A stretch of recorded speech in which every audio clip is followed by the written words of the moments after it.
Hello everyone. आज हम सबक तितली और गुलाब पढ़ते हैं। ये एक कहानी है जिसमें गुलाब और तितली की दोस्ती के जज्बे को जाहिर किया गया है।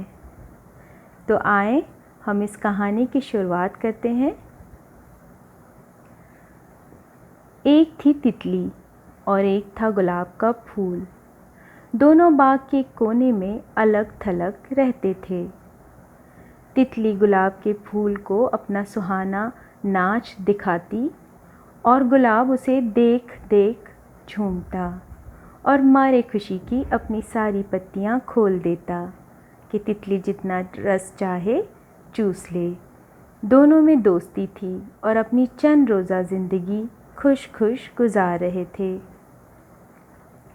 बाग के जिस हिस्से में ये दोनों रहते थे वो ऐसा बेरौनक था कि तितलियां और भौरे उधर कभी रुख न करते थे। वहाँ गुलाब का सिर्फ एक ही पेड़ था। उसमें कलियां तो कई थीं मगर फूल यही एक खिला था।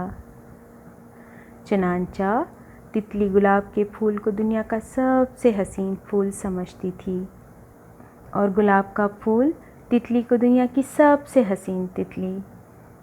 दोनों की ज़िंदगी बड़े अमन और चैन से गुजरती थी। एक दिन इत्तेफाक से तितलियों का झुरमुट उधर आ निकला। वो सब की सब हसीन थीं। उनके पर रंग बिरंगे और नाजुक थे और उन पर निहायत खुशनुमा चित्तियाँ पड़ी हुई थीं। ये तितली खूबसूरती में इनके गर्द को भी नहीं पहुंचती थी। उसके पर नाजुक तो थे मगर उनका रंग न सुर्ख था न नीला और न अर्गवानी। वो सफ़ेद थे। तितली और गुलाब का फूल बड़ी हैरानी से उन्हें देखने लगे। ये झुरमुट बाग के इस कोने में सिर्फ पल भर के लिए रुका और फिर आगे बढ़ गया।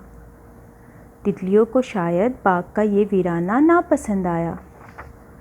उन्होंने ये समझकर कि यहाँ हमारे हुस्न को परखने वाला तो कोई है ही नहीं, यहाँ क्या ठहरना, बाग के उस हिस्से का रुख किया जहाँ चहल पहल और गहमा गहमी थी।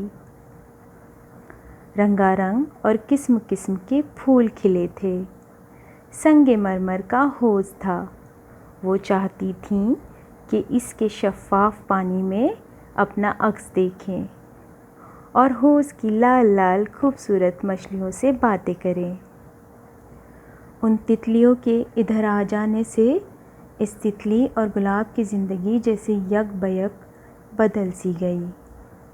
अब वो पहले की तरह खुश न रहे। तितली को आज पहली बार मालूम हुआ कि दुनिया में इससे कहीं बढ़कर हसीन तितलियां मौजूद हैं। उसका दिल टूट गया। उधर गुलाब का फूल अपनी दोस्त को गमगीन देखकर दिल ही दिल में कुढ़ने लगा। आज तितली न पहले की तरह गुलाब के इर्द गिर्द नाची न उसकी पत्तियों पर बैठकर रस पिया। दिन भर दोनों चुपचाप रहे। आखिर दिन तमाम हुआ और चारों तरफ शाम का अंधेरा फैलने लगा। तितली रात को हमेशा गुलाब के फूल की गोद में सोया करती थी मगर आज वो उसकी शाख के उन पत्तों में जिनमें कांटे ही कांटे थे मुंह छुपाकर पड़ रही। मालूम होता था अपनी बदसूरती की वजह से गुलाब के फूल से दूर रहना चाहती है। रात हुई। परिंदों के चहचहे थम गए। हर तरफ खामोशी छा गई। जुगनू रोशनियां ले लेकर बाग में चौकीदारी करने निकल आए।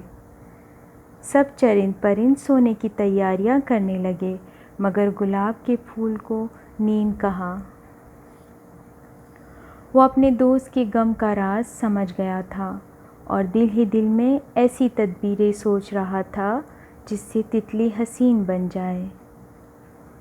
आधी रात गुजर गई मगर फूल अब भी सोच रहा था।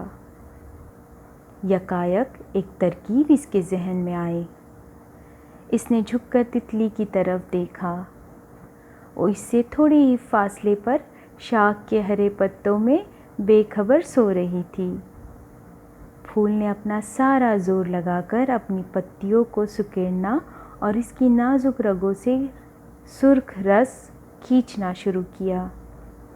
इस अमल से फूल को बहुत तकलीफ़ हुई, मगर वो फिर भी खुश था, क्योंकि ये सब तकलीफ़ वो अपने दोस्त को खुश करने के लिए उठा रहा था। थोड़ी देर में फूल की कौड़ी से सुर्ख सुर्ख कतरे उस जगह टपकने लगे जहाँ तितली अपनी बदसूरती का गमनाक ख्वाब देख रही थी। रात भर गुलाब के फूल के ये सुर्ख सुर्ख कतरे तितली के सफ़ेद मलगच्चे परों पर गिरते और इनमें जज्ब होते रहे। सुबह को सूरज की पहली किरण पड़ते ही तितली की आँख खुल गई। उसकी नज़र जैसे ही अपने परों पर पड़ी, इसके मुंह से खुशी की चीख निकल गई। अब इसके पर इन तितलियों के परों से भी ज़्यादा खुशनुमा थे, जो एक दिन पहले इधर से गुज़री थी। सफ़ेद सफ़ेद परों पर सुर्ख सुर्ख चित्तियाँ यूं चमक रही थीं, गोया तितली के परों में नन्हे नन्हे लाल टके हों। एक बात इसके परों में ऐसी थी जो दुनिया की किसी तितली के परों में नहीं थी। वो ये कि इसके परों से गुलाब की भीनी भीनी खुशबू निकलती थी, जैसे गुलाब का इत्र लगा रखा हो। तो ये थी कहानी तितली और गुलाब। तो आए इस सबक के अल्फाज और मानी को देखें। सुहाना यानी प्यारा, लुभाने वाला। हसीन, इसका मतलब है खूबसूरत। झुरमट यानी झुंड, खुशनुमा, अच्छा लगने वाला। अर्गवानी यानी गहरा नारंगी यानी सुर्ख। गहमा गहमी, चहल पहल, शफ़ाफ, साफ सुथरा। दिल टूटना यानी मायूस होना। गमगीन यानी गम में डूबा हुआ। राज यानी भेद। गमनाक, गम से भरा हुआ। मलगज्जा, मिट्टी के रंग का। लाल, एक खूबसूरत कीमती पत्थर। तो ये थे इस सबक के अल्फाज मानी। आए इस सबक के मरकज़ी ख़याल को देखें। तितलियाँ फूलों से अपनी ग़िज़ा हासिल करती हैं और रंग बिरंगी तितलियों के बैठने से फूल और भी खूबसूरत नज़र आते हैं। आमतौर पर गुलाब की क्यारी को गुलाब का पौधा कहा जाता है, लेकिन यहाँ मुसन्निफ़ ने उसे गुलाब का पेड़ लिखा है। इस कहानी से ये सबक मिलता है कि इंसानों की तरह दूसरे जानदार भी दोस्तों के लिए कुर्बानी का जज्बा रखते हैं। तो ये था इस सबक का मरकज़ी ख़याल। हमें उम्मीद है कि आपको इस वीडियो से इस सबक को पढ़ने में आसानी हुई होगी। हम चाहते हैं कि आप दोबारा इस सबक को पढ़ने की कोशिश करें, ताकि आपके उर्दू के इल्म में इजाफ़ा हो। आपको अगर इस सबक के बारे में कुछ पूछना या बताना हो तो आप नीचे दिए गए कमेंट बॉक्स में हमें लिख सकते हैं। आप अपना बहुत ज़्यादा ख्याल रखें और वक्त का सही इस्तेमाल करें। सबसे अहम बात, खुश रहें। अल्लाह हाफ़िज़।